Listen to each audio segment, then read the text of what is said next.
with you. and also with you. The proclamation of the Holy Gospel according to John. Glory to you, Lord. A man named John was sent from God. He came for testimony, to testify to the light, so that all might believe through him. He was not the light, but came to testify to the light. And this is the testimony of John. When the Jews from Jerusalem sent priests and Levites to him to ask him, "Who are you?" he admitted and did not deny it, but admitted, "I am not the Christ." So they asked him, "What are you then? Are you Elijah?" And he said, "I am not." He answered, and they asked, "Are you the prophet?" He answered, "No." So they said to him, "Who are you? So we can give an answer to those who sent us. What do you have to say for yourself?" He said, "I am the voice of one crying out in the desert, 'Make straight the way of the Lord,' as Isaiah the prophet said."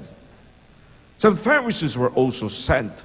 They asked him, "Why then do you baptize if you are not the Christ, or Elijah, or the prophet?" John answered them, "I baptize with water, but there is one among you whom you do not recognize, the one who is coming after me, whose sandal strap I am not worthy to untie." This happened in Bethany, across the Jordan, where John was baptizing. Sisters and brothers, the gospel of the Lord. Praise to you, Lord Jesus Christ.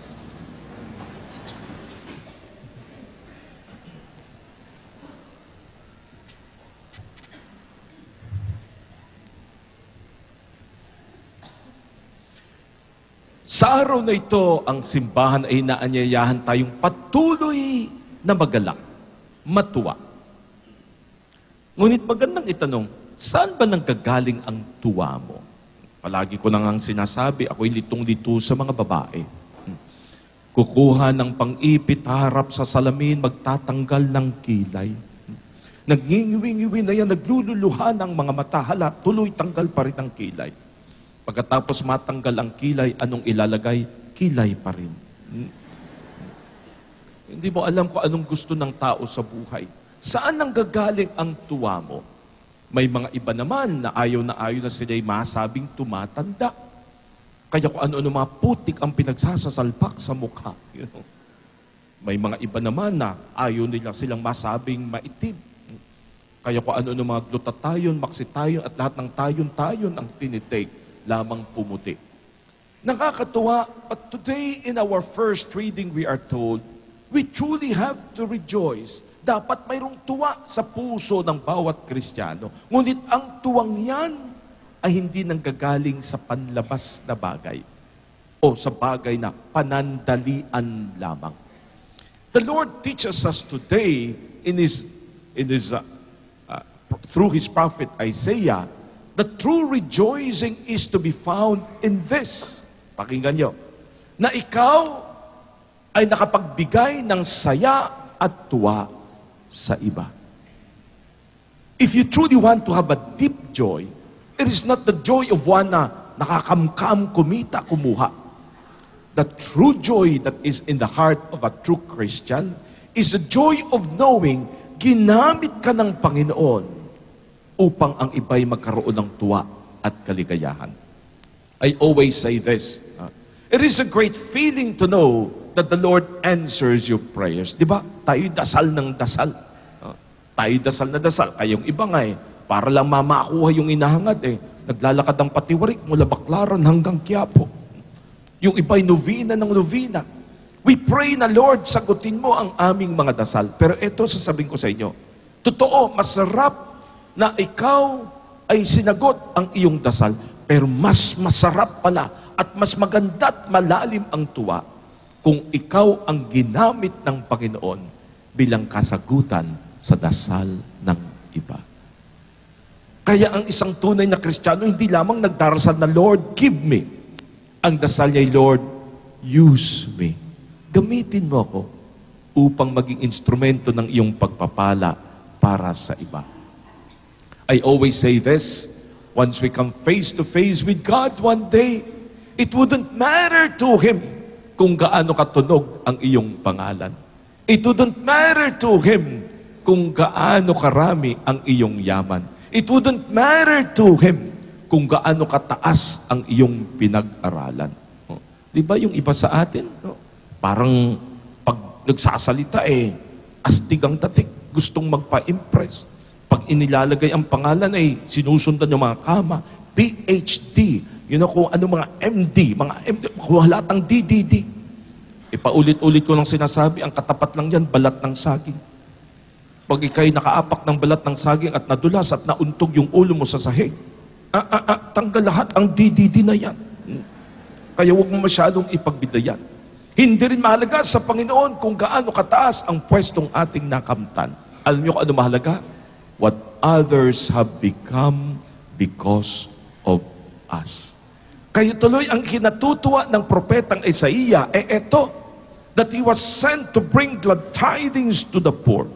But the Lord, after anointing him, has asked him to heal the brokenhearted, to proclaim liberty to captives. My dear friends, diretsahan, ang tunay na saya ay yung alam mong ikay nakapagbigay ng saya sa iba. Kinikwento ko to sa inyo. Nung ako'y ma-assign bilang manager ng aming bookstore dyan sa Alibol. Many years ago, I would always go through that area kung saan may makikita po akong isang matanda na nagbebenta ng chewing gum. Every time I would pass her by, I would see her, hindi siya nagpapalimos. Sa kabila ng halos kuba na siya, sa kabila ng sobra na siyang napakatanda. She would go approach every car, not to beg, but just to sell chewing gum. And so one time nakita ko, sabi ko, parang awang-awa ko. Ang sinabi ko, Lola, magkano po yung inyong chewing gum? Sinabi sa akin ang presyo.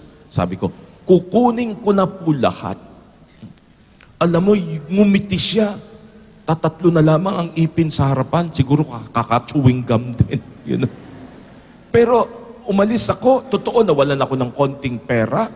Pero nabawasan. Pero pagdating ko sa bahay, hindi ko makalimutan yung ngiti ng matandang iyon.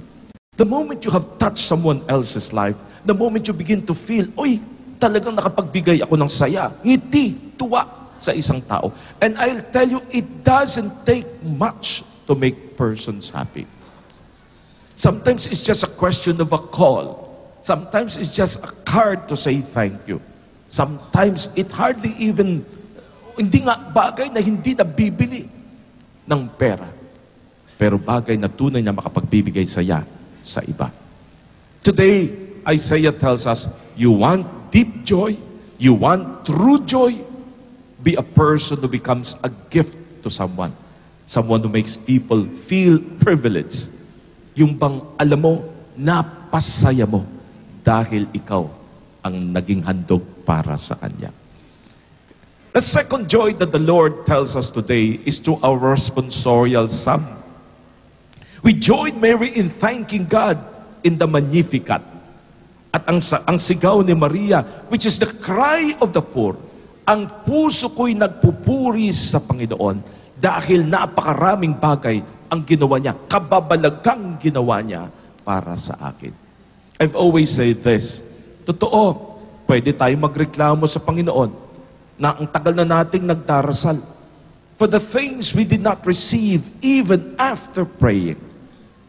Pero how many times have we taken for granted the many blessings the Lord has given us without us even asking? Totoo yan.